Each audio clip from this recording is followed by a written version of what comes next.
Hello Aquarius, welcome to your reading for the month of June, or whenever this video might find you.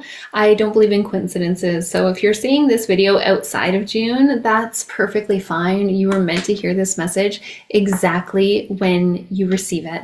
Now we will start our reading off a little bit differently than I have in the past because I have been seeing a crow that will not leave me alone as I'm filming these videos. I've been filming over several days and the crow just comes out. It doesn't matter where I am or what I'm doing in between these videos, the crow just keeps finding me, whether I go to the front yard, the backyard, the side yard. I usually like to ground in between these videos, and this crow is following me. Even yesterday, the crow left me this feather. So maybe you've been seeing crows as well. Please let me know in the comments if you are, but I do feel that there is a message here from the crow spirit. If you're like me and you watch a lot of astrologists here on YouTube, then chances are you've been hearing that this is the luckiest month of the year, and the crow does share some messages around manifestation. So I'll share those with you in just a moment, but first let me just start off with bringing in the energy of Palo Santo. And I want to remind you that you don't have to be here in the presence of the smell of the Palo Santo,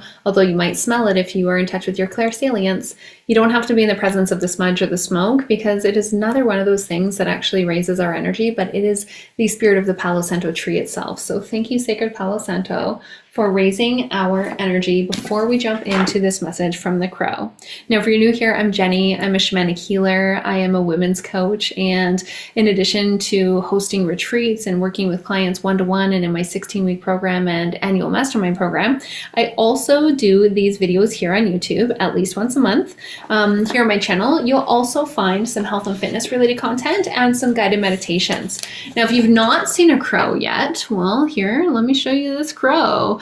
Now, a lot of people are unsure what's the difference between a crow and a raven. The crow is the smaller one, the raven is the bigger one. And the crow spirit says to us that you are on the verge of manifesting something that you've been working towards for a while. And yeah, I resonate with that one myself, and I wouldn't be surprised if you are too. At the time of filming here, we're actually into the beginning of June, so you might be getting this video after June has already started. Maybe you're already feeling that energy, that lucky energy of what you're calling into your life actually coming to fruition, actually manifesting here in the physical. The crow also says to be very watchful over the next couple of days for any clear omens or signs that will guide you and teach you.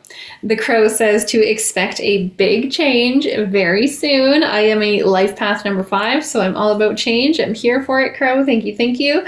The crow says that you've noticed something that's out of balance or an injustice that hasn't been addressed, and it's important for you to speak up about it. And finally, the crow says that you're about to get a glimpse into some future event that affects you directly. So please let me know down below in the comments how those messages from the crow spirit are resonating with you. What is showing up for you, Aquarius, so far? And you could be watching for anywhere in your chart, your sun, your moon, your rising, or anywhere else. We all have Aquarius somewhere in our chart. So this is going to hit each and every one of us just a little bit differently, as will all of the cards that I pull in today's reading. So as always, take what resonates with you, and if it doesn't resonate, leave it for someone else. Now, I will start our reading off with the Intuitive Life Coaching Oracle. This is by Kelly Smith. I love this deck, and I always link it down below in the comments so you can find all my decks there. And I call this one my OG deck because it's the one that I've used the longest. I use it the most. I use it in all of my one-on-one sessions. I use it in my 16-week program, my annual mastermind program, and I even use it in my in-person retreats. And then if you're joining me for the extended at the end, I'm also going to pull a card from the Goddess Power Oracle by Colette Baron Reed and Inspire Change and Healing with Divine Crystal Vibrations. This will give us a message from an archangel and a crystal, and this one's by Cindy Smith. And both of those are beautiful decks I felt really called to use. And there's that crow again. There's that crow again. It's in the grass, in the forest. He's like, I'm here. Maybe you heard him. He was just cawing. I don't know if you guys heard that in the background. It's kind of hard sometimes. I usually have music playing in the background in the next room over, and my dogs are up and down. So sometimes there's background noise. I do my best here, but I heard the crow, so maybe you did too. Let's see. What is the primary energy for the Aquarius collective in the month ahead, please, Spirit? What is the primary energy for the Aquarius collective? Okay, I'm getting environment. This is a card of cleaning house, okay? This card tells me that there's something in your environment that is actually negatively affecting your energy. I call it hucha. I train in shamanism and we call it hucha. So dark, dense, heavy energy. Now is a good time to clear, clean, and declutter your environment, this says, but I would take it one step further. I would say now is a good time to purge. Go through your closets, go through your drawers, get rid of anything that no longer serves you. Every single thing has energy, right? And every single item's energy is either going to raise your frequency or it's going to lower your frequency. So sometimes, we'll have like a shirt that our mom got us that was 2 sizes too small, and it was her subliminal way of saying, or her passive aggressive way of saying that you've gained some weight. So every time we look at this shirt, we feel really terrible about ourselves. So that shirt is in our house. We don't have the heart to get rid of it because it was a gift and she put some thought into it, even if she was being passive aggressive about it. It's in our house, and every time we look at it, it makes us feel terrible about ourselves. So the energy of that shirt is reducing our frequency. It's lowering our frequency. So that's just one example. Hucha likes to hide in clutter, behind furniture, under furniture, and places that don't get cleaned very often. So when I pull the environment card for myself, what I typically like to do is purge first and foremost. So I'll go through my clothes, I'll go through my drawers, I'll go through my cupboards, I'll see if there's anything that I can get rid of, anything that I can sell or bring to the thrift shop. And then the second thing that I will do when I see the environment card is smudge my home. This is really, really important. Most people do not smudge their homes. So if you think about it, every single argument you've ever had is still within the 4 walls of your home. Every tear that you've shed in your house, the energy of that is still there. You know what I'm talking about. Sometimes you walk into someone's house and the air just feels thick. It feels heavy. That's hucha, dark, dense, heavy energy. And the more heavy it feels, the more hucha is in there. Sometimes there's a certain room in your house that feels like that. The rest of your house might feel clear, but you walk into a specific room and all of a sudden it's like, oh, that feels thick. That's because that room is full of hucha. So of course you can use some traditional herbs to do this: sage, juniper, lavender, cedar, things like that. You can also use Palo Santo to raise the energy. And you can also use Agua de Florida. This is from the Peru factory, super powerful energetic cleanser. You can actually put it into a little spray bottle and just spritz it around. Bells are really powerful for cleansing as well. When you chime bells, it cleanses the energy of, oops, I dropped my bell. It cleanses the energy of the area that you were in. I just had to make sure it didn't break. It didn't break, thank goodness, because I like that bell a lot. So bells are another great way of cleansing your energy and the energy of your home, as well as, again, remember, hucha likes to hide under clutter, dark, behind furniture, under furniture, in places that typically don't get cleaned very often, like your furnace room or your hot water room or your mechanical room, whatever. Maybe you've got a section of your closet that you just haven't touched in a long time. I'm really getting a lot of you are actually going to be focused on closets for some reason.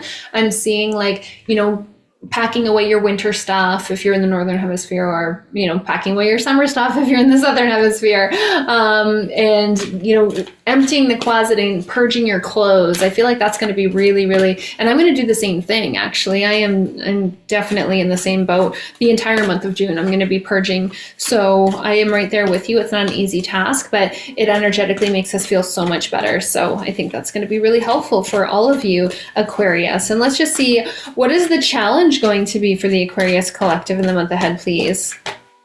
Okay, past life connections. So you're healing past life wounds right now. And maybe part of this, with the environment card coming up, what I'm getting is maybe part of this is there could be some even like hoarding behavior happening. I'm not calling you a hoarder, but I mean, I recognize this within myself as well. I've done a lot of work. My spiritual awakening began 14 years ago, but for myself, I used to hang on to every single item because I grew up really, really poor. And of course, we've all had past lives where we have been scared, where we've experienced scarcity and lack and poverty and worthlessness and all of these different things. And what this past life connections card is really telling me is that you're in the process of healing some past life karma, some past life wounds. So maybe those are connected to scarcity, lack, poverty, worthiness, all of those different things. And that can make us want to hang on to things because we feel like the things are going to fulfill us, but it's never the material items that fulfill us.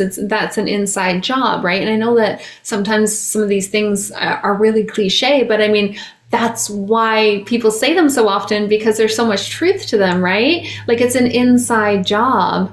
like really getting inside and getting in touch with your own wounds and your own energy is going to help us to feel them so then we can release them. Typically what we do is we suppress those feelings, suppress them, numb them out, binge watch TV, binge scroll on our phone, binge eat, binge drink, like doing all these things that are just suppressing the emotions, the feelings, the shadow, when really what we're meant to do and what can help us the most is to bring light to the shadow, to feel it, to experience it, and then we can then release it and it doesn't have to hold us back anymore. So some of you, I feel, you might be doing a lot of inner work in the month ahead, and I think that's a beautiful thing. But remember, your environment can support you with this or it can hinder you with this. I train in Peruvian shamanism from the Q'ero tradition, and I heard once, and it really resonated with me, I repeat it all the time, that the Q'ero people believe that Westerners are disgusting, and the reason for this is because they consider that energetic hygiene is just as important as physical hygiene. So if you walk into someone's house and they've never smudged, that's like walking into someone's house and they've never taken out the garbage. So it's thick, it's nasty, it's gross, right? And that's the way that I look at my home now. So I recommend to my clients that they smudge their homes at least once a month. For myself, it's more like once a week, because our environment can either hinder our journey or it can help our journey. So making sure you have a nice clear environment can really help you. And if you're feeling like you're struggling with keeping up with like the cleanliness of your home, remember that our outer environment is a direct reflection of our inner world. As above, so below, as within, so without, right? So if you're really struggling with keeping things tidy, that could mean that there's some stuff in here that really wants your attention. There might be some stuff in here that really wants your attention. And I feel like you're going to be really supported in going through this hard work in the month of June, or again, whenever this video might find you. Let me know in the comments if this is resonating. If you're picking up what I'm putting down so far, hit that like button. We all know how the algorithm works. The more people who like this video, the more people who will see it. The more people who see it, the more likely I am to show up to record more of these in the future. Let's see what will help the Aquarius collective the most with navigating this journey that they're on in the month ahead, please. And I say that in a very vague way because I understand this is going to hit us all differently, right? Okay, so I'm getting hibernation. Yeah, it's a month of inner healing for you for sure. This is my card. I'm a Virgo sun and Virgo rising, so hibernation is like the hermit card, right? In tarot, and it's saying that your soul needs time alone for rest right now. I would highly recommend salt baths, and not just Epsom salts, but pink Himalayan salts. And the reason I say that is because that helps us to connect with the Apu spirits, the Himalayan Apus, the Himalayan mountains. And mountains are some of the oldest, most knowledgeable, most wise, most powerful spirits that there possibly are. So pink Himalayan salt is actually an extremely powerful cleanser. That's why I really like salt lamps, and I have salt in my windowsill. But really in particular getting in the bath and not using your phone. Okay, a lot of people get in the bath, they're like, oh, I'm doing self-care, and then they zone out on Facebook for an hour while they're in the tub. That's not the same thing. Okay, that's not the same thing. Self-care does not involve electronics, unless maybe you have a speaker on for music in the background. But I would say when this hibernation card comes up for myself, what I like to do is I really ramp up my energy cleansing, grounding, and protection practices, and then I also ramp up my journaling and meditation. And I like to journal both before and after, both before and after meditating. Yeah, when I have some sort of energetic release, it's like I'm releasing for you. There's something here that you need to release in the month ahead. Okay, Aquarius, there's something that needs to be released. And it's definitely surrounding a past life wound. Let's just see if we can clarify this past life wound card. Clarify this past life connection card, please, for the Aquarius collective. Oh, I feel like both of those want to come out. Okay. Isn't that interesting? Isn't that interesting? So I just did one of these videos for Capricorn, and they also got these two cards come out together at the exact same time. So this past life connection card, first card that came out with it was soulmate. So these past life wounds that you're currently healing, there's someone here in your current lifetime that is from a past life that had to do with a wound. And this makes so much sense, right? So many of the closest people in our lives are people that we have had past lives with. Maybe in your last lifetime, your mother was actually your brother. Or maybe in a past life, your neighbor was actually your spouse. And in this current lifetime, we've just signed a different soul contract to play a different role for each other so that we could evolve. That's what we're all here for, right? This journey is a journey of spiritual evolution for our soul to evolve and grow so we can become who we're meant to be. And when you're getting past life connections along with the soulmate card, this tells me that someone here in your life is someone that you are meant to be around to help you heal that past life wound. Again, maybe they even hurt you in a past life. Maybe you hurt them. But in this lifetime, it's like they're here to balance out the karma for you. Isn't that interesting? Because this card had meant something totally different for Capricorn. And who knows, maybe you have Capricorn in your chart as well and you're seeing this message twice. Even though it's the same card, it was a different message for Capricorn, though. It's a different, totally different message for you. And then it came with the entrepreneur card as well. So I asked to clarify the past life connection card, and I'm getting entrepreneur. So this also tells me that this past life wound has something to do with your career path. And again, I want to go back to scarcity and lack. Those words are coming up for me. So it feels to me like some of you may not feel worthy of receiving the abundance that is available to you by following your soul's path and purpose. I mean, do you really believe that you were here to be on a 9 to 5, Monday to Friday from the ages of 20 until 65 or 70 when you retire? I don't think so. No. When we show up in service using our divine natural gifts, abundance will flow to us. When we show up in service using our divine natural gifts, abundance will flow to us. So this is telling me that, yeah, there is something around this past life wound that connects in with your career path. If you've been thinking about a side hustle, I would say start it. If you've been thinking about turning your hobby into a side hustle, this is a yes, this is a confirmation, this is a validation. Or if you've been feeling like, I think it's time to go full-time, yes. Or I feel like it's time to scale, yes. Validation and confirmation here for you, okay? And maybe what you're going through is something you're meant to share. I mean, that's been my experience. I've been coaching women for over 10 years. I went through a physical transformation first. I lost 35 pounds after my spiritual awakening, and I became a macro coach. I was helping other women lose fat by eating the foods that they love, by repairing their relationship with food, by doing minimal strength training from home, just using dumbbells. No crazy cardio, no crazy gym schedules, nothing like that. And I was teaching them what I was learning. I was healing my own wounds. And as my journey evolved, so did the way that I work with the women that I work with. You know, first fat loss became spiritual alignment coaching, became spiritual business coaching, became spiritual mentorship. And this is where I am now in my 16-week program, Nourish Your Temple. I help the women I work with heal from whatever worthiness wound caused them not to love themselves and love their bodies in the first place. Some of the women I work with have fat loss goals, sure, because they realize that their worthiness connects to the way that they eat and the way that they move or don't move. But not all the women I work with want to lose weight. Some of them just want to start treating their bodies a little bit better because they've been conditioned to ignore their intuition and treat their bodies like crap. So there's something here for you about what you're going through. You're meant to teach others. I wouldn't be surprised if some of you are healers, if some of you are coaches or mentors, or you want to be. Let's see if we can get a final message here for the Aquarius Collective before we get into the extended reading. Now, I will clarify this further on the extended reading, and then we'll also pull those cards from the Goddess Power and the Inspire, Change, and Healing Oracles. So if you would like to join me there, you can find the link to join the Sacred Self-Empowered Community membership right below.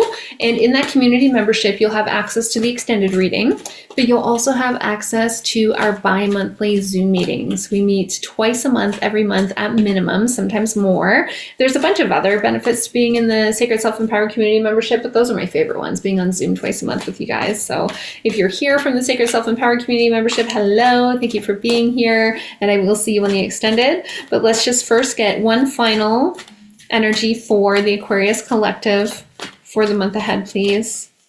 I'm getting two with you again. This is so interesting. Okay, wow, Visionary and Synchronicity. Look at this. We got card 44 with card 40. 444, that's a very protective number, a very protective number. So the Visionary card says that, hey, yeah, you can manifest all right. You can manifest all right. All this work that you're doing, all of this work that you're doing, going within with that hibernation card, taking time for self-care, healing these past life wounds, really cleaning up your environment, because your external environment is a direct reflection of your inner world. What this is going to do is it's going to allow you to receive intuitive, inspired ideas. And the visionary card tells us that you're learning how to synthesize those ideas into action. This is a card of manifestation, okay? And then you're getting the synchronicity card. So allow synchronistic events to unfold and guide you on the exact path that you're meant to be on. You might be seeing the number 44, or maybe you're seeing other angel numbers. I just got 1111 on my finger because that's one of my favorite angel numbers. It's not focusing very well, but you guys can see it. Let me know down in the comments, which angel numbers are you seeing? Every number has a different frequency, and every frequency means something different. So I'm really curious which angel numbers are showing up for you, but maybe these synchronicities are something different. You know, a synchronistic meeting someone in passing, and you think it's no big deal, but the next thing you know, they're offering you a job, or another introduction to somebody who's going to change your life, or an introduction to someone who becomes your partner. You never know. Synchronicities could be other signs, animals, maybe the crow. Maybe you were meant to hear that message of the crow. The crow did carry a lot of messages about manifestation, and here you are getting the visionary card. Maybe your synchronicities are feathers or dimes or butterflies or dragonflies. Who knows? Only you are going to know, Aquarius, what these synchronistic signs and symbols are. So make sure you're on the lookout for them in the month ahead. And I'm going to dive a little bit deeper into this reading for you on the extended reading. I do hope to see you over there.